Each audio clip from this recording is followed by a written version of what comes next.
আজ আমি কাজ করতে করতে নির্জন ভুতুড়ে জায়গায় পৌঁছে গেছি। আসলে বাইরে থেকে দেখে বোঝা যাচ্ছিল না যেটা আসলে এখানে পুকুর থাকতে পারে বা এই ধরনের মানুষের চলাচল হতে পারে। আসলে আপনারা দেখলেও বুঝবেন যে কি অবস্থা এটার। সে আগের প্রকৃতি, একদম আগের প্রকৃতি। চারিপাশে ঝোপ জঙ্গলে ভর্তি, মানুষের চলাচল খুবই কম।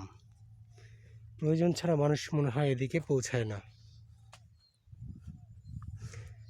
আমার ঢুকতেই গা ঝিমঝিম করে উঠছিল, তারপর উৎসাহের কারণে মানুষ এদিকে ঢুকলাম। যে কি অবস্থা, এদিকেই তাকাবেন, শুধু বন।